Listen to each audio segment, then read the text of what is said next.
Greetings ladies and gentlemen, Adrian here. Welcome back to the channel. We are going to be talking about some World of Warcraft. I have finally got my level 110 Paladin ready to go, and I'll talk about that shortly.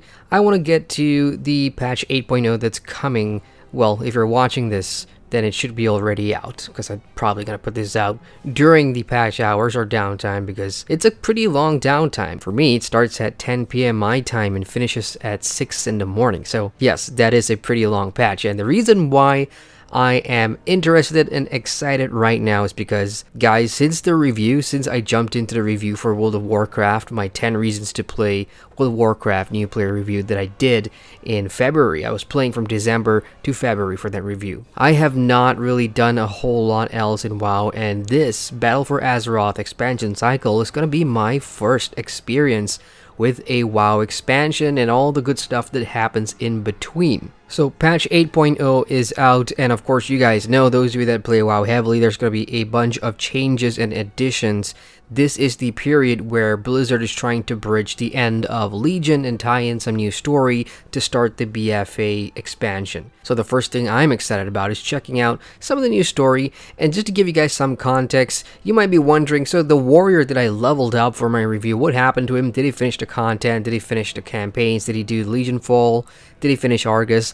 No, not on my warrior, but on my Paladin, yes, because I used the 110 boost on my Paladin that I got from pre-purchasing Battle for Azeroth, and over the past 2 or 3 days I've been playing him heavily, so I finished off the Broken Isles on him. I've also finished off Argus on my Paladin, including my Class Hall campaign, and I've done a bunch of stuff as well. So he's ready to go. He's also done a little of the teaser type quests, like the one that sends you to Silithus to see the effect of Sarger as a sword just coming down through the world, and why, from the Lion side, why the Horde is kind of mining this new ore and everything. So that's a great precursor, I think. So with patch 8.0, I'm looking forward to seeing more of these precursor type quests, since it's going to involve the destruction of the 2 major capital cities for both factions, Teldrassil and Lordran. So that'll be really interesting for me, because again, this is the first time that I'm taking part in any of these pre-expansion build-up story quest stuff, which will make the expansion experience better for me, because when I was leveling through World of Warcraft the first time, I missed a lot of that pre-expansion events and story that really helps integrate me into the current setting of that expansion. I didn't get any of that, of course, having jumped in so many years late. So this one is going to be something that I'm actively going to soak myself in. Next up, of course, we've got the major combat overhaul, and I say major because a lot of people have been talking about this.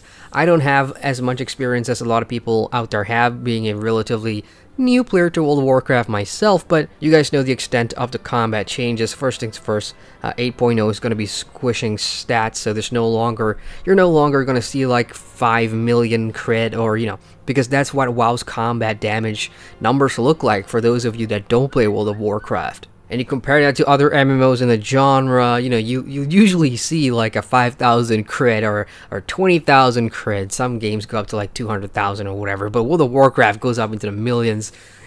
I didn't for 1 second think that those numbers are a problem. I'm like, okay, they hit pretty high. The numbers are pretty high.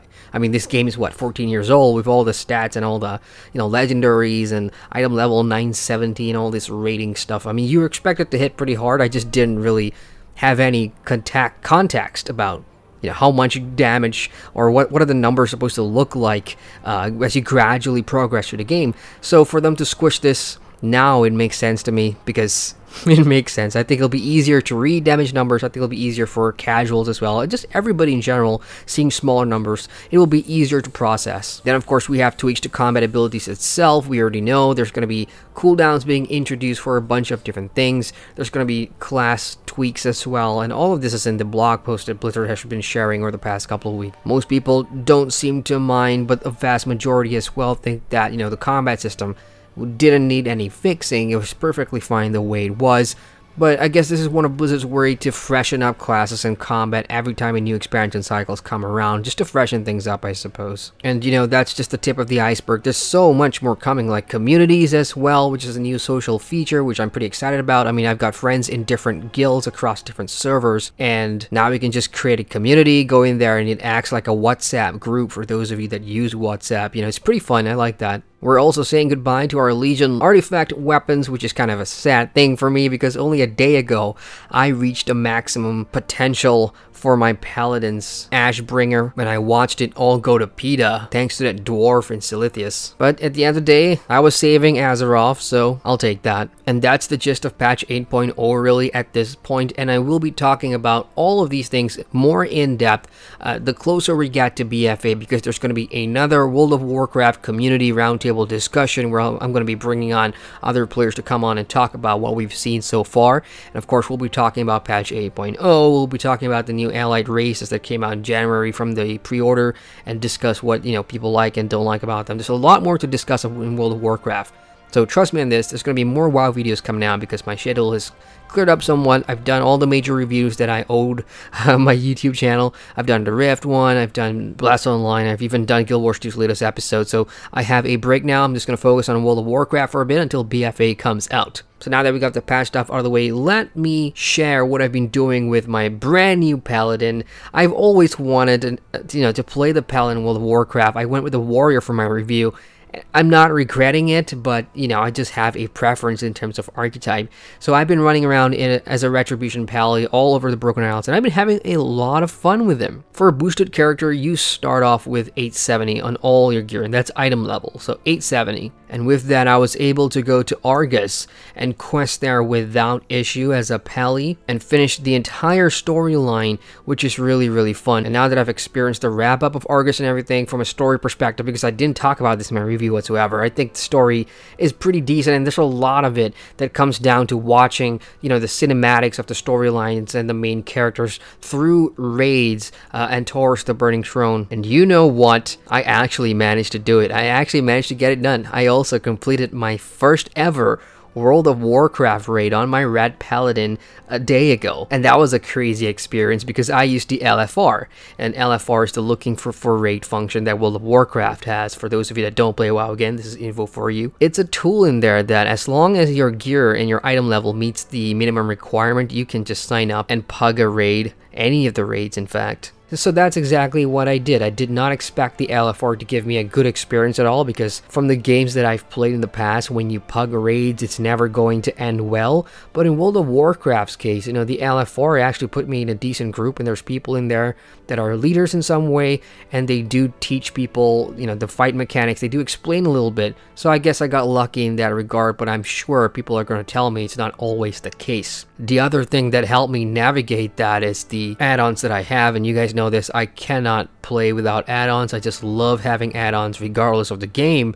So I got this add-on called Deadly Boss Mods that I had since I was reviewing the game way back when, and that actually was one of the best things too, because it was like a virtual guide of the fights and the mechanics, and, you know, when to move, what you're supposed to do if the bomb gets thrown to you or stuff like that. It's really, really helpful, and that made the raiding LFR experience better for me. And this is really just the beginning. Now that I've had a taste for raiding in World of Warcraft, Warcraft's endgame, I want more, and I can assure you I'm going to be spending the time in Battle for Azeroth to get into raiding. Hell, I don't even care if it's through the LFR, you know, I just want to have fun, because, you know, from 2 of the boss fights, or 3 of the boss fights that I've done in 2 of the raid wings were actually really fun. The mechanics were challenging, and at the same time it requires minimal coordination, but a hell lot of class knowledge in terms of what you can do and how to use your boost and just how to make yourself useful. And I learned a lot from being a Rat Paladin in those raids. And of course, the reason I was doing them is because of the free legendary ring that they give you for completing the story. So yeah, I really wanted that. That's my first legendary in WoW too. So raiding aside, as I've said earlier on, I've completed everything on the Broken House that I needed to do for my Pally, which is basically the Class Hall campaign, Argus. I still don't want to touch Suramar, even though I know the story's fantastic. Suramar is just one of those long grinds that I just don't have the patience for right now. And I've also been trying to get the 2 allied races unlocked, which is the Void Elf and the Lightforged Draenei. Now this is where I've hit a bit of a snag, which really isn't a problem for a lot of players that have been playing the game or been playing the Legion expansion since 2016. I of course don't have that because I was not playing World of Warcraft up until December 2017. So I've missed out on a good year or so of just grinding reputation. And that is what my biggest problem with World of Warcraft so far. The reputation gains on Argus for the two factions is a pain in the ass. I do want to get exalted with those two factions, the Argosian Reach and the Army of the Light, because I want those two new allied races to play as, you know, as a means for me to get some progression and just level a new class or whatever. I just want to have it. But man, the reputation grinds, World of Warcraft so far, not my favorite thing ever. And you know, back when I was playing the Warrior and doing some of the daily world quests and stuff for the review, I wasn't really paying attention to any of the rep grinds because it was a review. That's what I usually do. You know, I get to the end game, I get to the max level, I'll see as much as I can, and then I'll go work on the review, which in itself takes some time. So yeah, I didn't do a lot of the world quests and get all the reps with the Broken Owl factions and whatever. So now that I'm actually doing it, wow. So firstly, for people that don't play WoW wondering why, rep for different factions, depending on where you are, comes in a different variety of ways. So on the Broken Isles, it's easier because you have a shit ton of world quests to do, and a lot of them offer up to like 250 rep per completion and whatever. On Argus, however, it's a lot slower. Following the main quest change through Argus will only get you up to like friendly or something, or just starting honored, I think. And from there on, you'll just have to grind your way with daily world quests and rare boss kills. And you'll have to farm invasions as well and hope that an insignia will drop, which is a consumable that'll give you about 250 rep or something. It's going painfully slow, and I know I'm bitching about it right now. I'm barely 3 days in this rep grind, and a lot of WoW players have had months and months and months and years really to do this and prepare for it. This is on me, but I'm just saying, the rep grinds right now for me is something that I don't enjoy. So I'm just looking forward to the new content that comes out pre-BFA 8.0 and then just BFA itself. So I'm not even sure when I'll be able to get those two allied races. I'm definitely not going to get them for the Horde side, that's for sure. I'll be playing Alliance. So that's a real quick update I wanted to share with you guys in case you guys are patching and needed something to watch in the meantime. This is going to be it. I am actively playing World of Warcraft now. I'm trying to slowly seep my way into, you know, the ins and outs, the bread and butter of the game, and try and grasp systems and things that people do at endgame. I'm slowly getting into that, and I've gotten myself into a good guild. It's the same guild since my review, really, and I've been having a blast with them. So until BFA comes out, expect to see more WoW content. There's going to be the part 2 of the World of Warcraft community roundtable discussion as well, as I've said, and hopefully more streams on Twitch as well. So that's it from me. Hope you guys enjoyed my WoW update, and for those of you playing WoW, feel free to let me know your thoughts about what's exciting you for patch 8.0 and what you're looking forward to, or you know, just your thoughts on World of Warcraft in general, or feel free to offer me some, you know, tips about hitting endgame and what I should be focusing on. I mean, there's just so much to do in terms of a catch-up mechanic. I've studied and learned a lot over the past few days of just lurking on Wowhead and Wowpedia and all these other guides about what I should do, but feel free to share your thoughts as well. So that's it from me. Hit the like button for more on World of Warcraft, and if you're new here, feel free to subscribe to the channel for more MMO content. Once again, I'm Adrian, and I thank you for watching. Roses are red, violets are blue. If you want to watch more videos, click on these cards. Anyone would do.